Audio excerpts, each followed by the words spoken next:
Subscribe to this channel if you are not already. About half of the people that watch these videos are not subscribed, so if you fall into that half, then subscribe. Also drop a like on this video, it is much appreciated.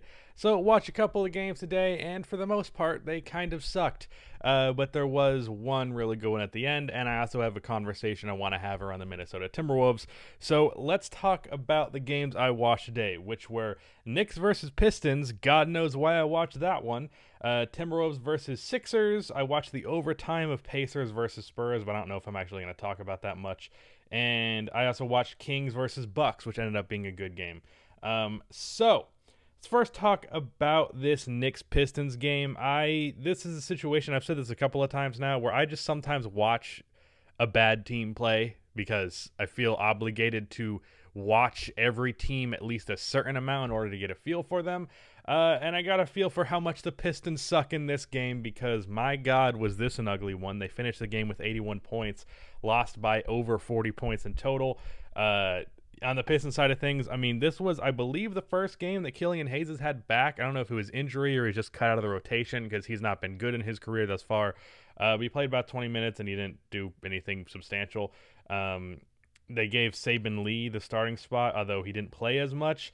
And Jeremy Grant in this game continued to shoot poorly. He's been on a poor shooting stretch lately, and I'm starting to be a tad bit concerned that some of his star ability that he was showing earlier in the season might be coming back down to earth.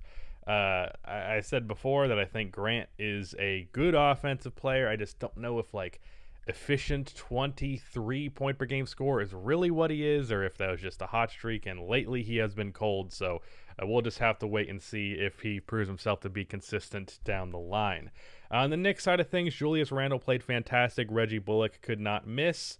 And that was all there was really to mention. Also, this was a good playmaking game from RJ Barrett. He only had 4 assists, which isn't far from his average, but he's just making good passes. He was attacking in the post and had his head up the whole time waiting for passes. There was one where he could tell the help defense is going to come, and he kicked it to Emmanuel quickly in the corner, and is like, yeah, that's a good-ass play, RJ. Like, a cross-court pass is not something most players can make. So that was a good-ass play. I'm pretty sure it was an offhanded cross-court pass as well. But yeah, that was that game. Nothing particularly special. If I can talk about the Pacers versus Spurs overtime real quick, literally, I don't even need to talk about it because I had no opinions on it. The Pacers outplayed the Spurs in overtime. That was about it.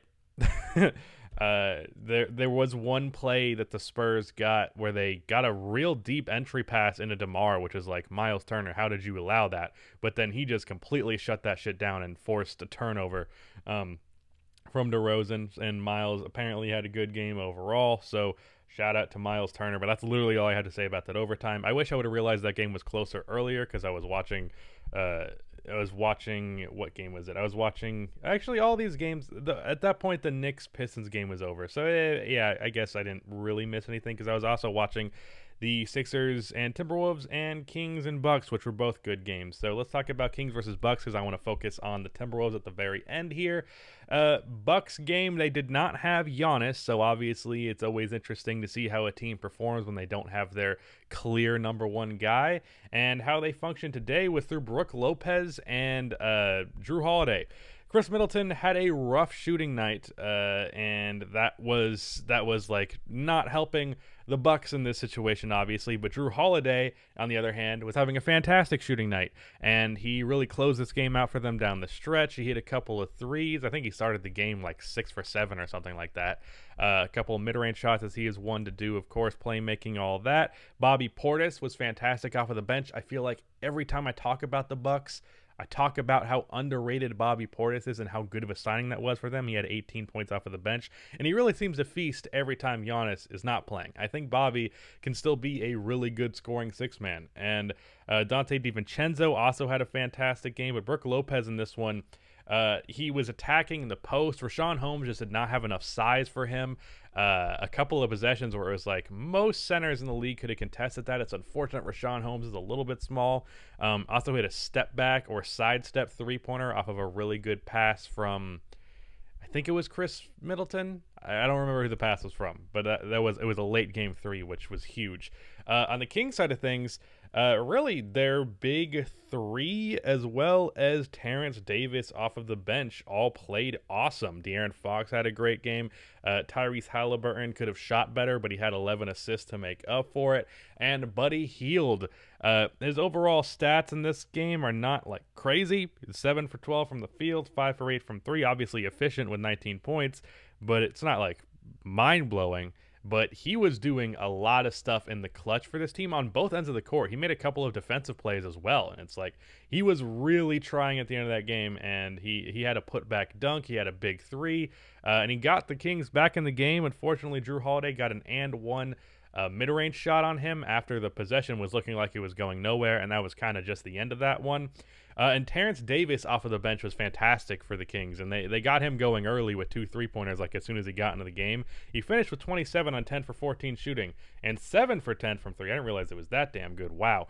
I think getting him for a second-round pick, like I know he's been bad this year for the Raptors, but that's still a fucking steal and a half. And if he can just be scoring six-man for them off of the bench, that's a nice thing to have, although it is more guard play, and you already seem to have enough of that. But hey, they find enough time for him in the rotation. Another thing I find interesting, DeLon Wright, only 17 minutes in this one. I saw someone make an interesting theory, which was that the Kings traded Corey Joseph just to get Luke Walton to stop playing him so damn much. And DeLon Wright didn't play much, so hey, maybe that ended up being the thing. I also feel like I should mention Bryn Forbes played well here. He had one really cool pull-up, and then Jeff Teague made, I think this was his debut with the Bucks. 5 assists, 2 points, 1 for 5. It wasn't particularly good. Missed a couple of bunnies. He's just not very good at this point. But yeah, I think that's all I have to say on this game. But now let's talk about Timberwolves versus Sixers. This was a game that I had a feeling would be better than you'd think it would be, and it ended up being the case because Karl-Anthony Towns went the fuck off. Anthony Edwards had a relatively good game. And the Sixers, while they had good performances, weren't doing anything outstanding to the point where this could be a close game. And the Sixers actually had a pretty sizable lead at some points, but the Wolves made a pretty solid run where they looked like a good basketball team, which is far and few between with this team. To close this one out, though, Cat, he did a lot of playmaking stuff later and less scoring. He had one step back mid-range shot that was real ugly. He was clearly off balance with that and kind of desperate with that attempt, and it did not drop. And the Sixers came back, and it was Tobias Harris doing most of the late game stuff. You'd think it might be Joel Embiid or Ben Simmons setting things up for other people, but no, they just ISO'd Tobias Harris, 2 fadeaways and a dunk out of the pick and roll, and that he had, I think, 12 points in the fourth quarter overall, but it was really all Tobias Harris for them on offense to close this one. And for the Timberwolves, I want to talk about the free Karl-Anthony Towns idea. So I understand, obviously, why Timberwolves fans would be apprehensive to this idea, because suggesting to any fan that they should trade their star player, especially a young star player, is not going to get any fan excited. That's fully understandable. I've felt the same way about trading Zach LaVine the past couple of years, even though there's been points where I was like, that's probably the right move. Jimmy Butler, for a while, I was very resistant to that, even though I eventually came around to thinking it was the right move. In both cases, that thought was wrong, so I understand the hesitance quite a bit.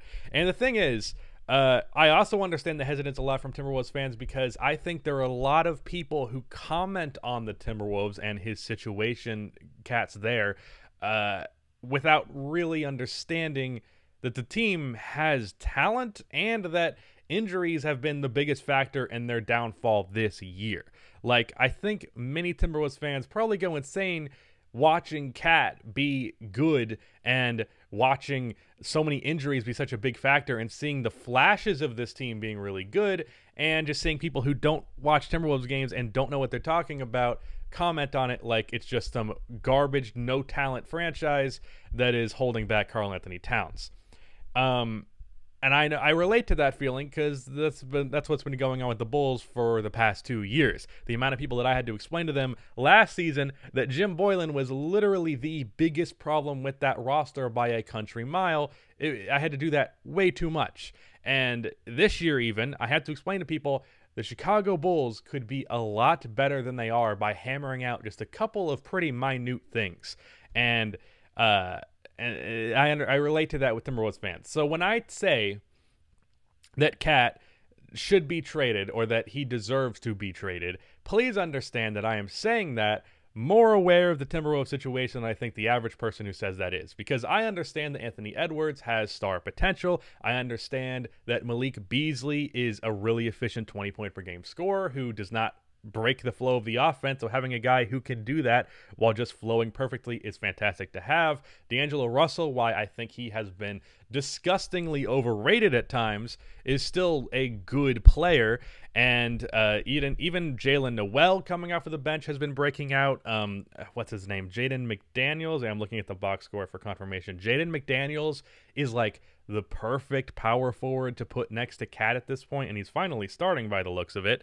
And the fact that the Timberwolves this year, it's been mostly injuries more than anything else, and Cat being out with the virus, and the fact that Cat's having a down year because of personal issues off of the court, which literally if you're criticizing Cat like at all this year, then fuck you, because he just simply does not deserve any level of criticism for his play on the court. I'm saying that they should trade Cat, fully aware of all of these factors. Not that they should trade him because that's what's good for the franchise, but I think it's what's good for Cat. Because Cat recently had a comment that I read that was like, he just wants to win at this point. Like he said, I think I've proven that I'm a good player at this level, but I haven't proven that I can win, and that's what I'm trying to do. And I just don't see how he does that within like the next 3 years of his career in Minnesota. Like even if Anthony Edwards breaks out to be an all-star level player by his third season, and they have all the health in the world, with the Western Conference being what it is, I'm not seeing the avenue where the Timberwolves are more than like an 8th seed at the best. And maybe 5 years from now, that's a different case. But I don't know that Cat is willing to wait 5 years, because by then he's going to be like pushing 30 years old. And do you want to like, finally, I'm in a situation where I can be the 5 seed in the West at 30? Especially from a guy who's very injury prone. I don't know that he would be happy in that situation to be like, oh, I just waited a half decade to finally be in a position where all the talent has come around to finally get this team in a position to be good. And it's kind of the same argument I've made with trading Bradley Beal from the Wizards, is that I also understand Wizards fans are like, hey, we have some pieces here. We can put together a playoff team. That's true.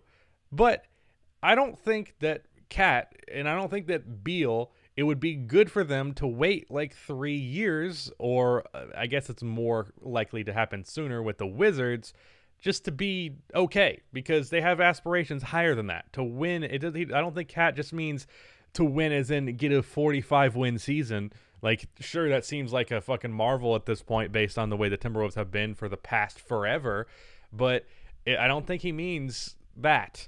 And I just personally feel that his career is going to be wasted in Minnesota unless Anthony Edwards just becomes real awesome real soon. And I also hate to say this, not just because I understand how Timberwolves fans feel about this, because I felt the same kind of frustration in the past, but also because I imagine this like screams to an overall issue with small markets. Now, I think the Timberwolves deserve all the criticism in the world from being a poorly managed franchise for like their entire tenure. And that's separate from them being a small market. That's separate from there not being that many people too excited to live in a place that's covered in snow for like 3/4 of the year. But it is a small market issue. Like the fact that they just are going to struggle to put talent around Cat outside of through the draft or outside of through getting these draft assets and making a trade, that's a problem, and it speaks to a larger issue. But where the Wolves stand now and what I want for Karl-Anthony Towns, it simply conflicts to me. Like I said, I think it's possible that they put the pieces around him and they can be a decent team. But I want more than decent for Cat, and I don't think the Timberwolves are doing that anytime soon. So that's my opinion on it. I hope I didn't piss off too many Timberwolves fans, because as I've said it like 10 times now, I understand your frustration with the conversation about this. But yeah, that's some thoughts I had. I probably could have made that a whole separate video at this point, but here it is. Yeah, that's it. Goodbye. Oh shit. I also should mention, Cat was awesome in this game. The Sixers game. I didn't mention that really. He had 39. Good job, Cat. Yeah.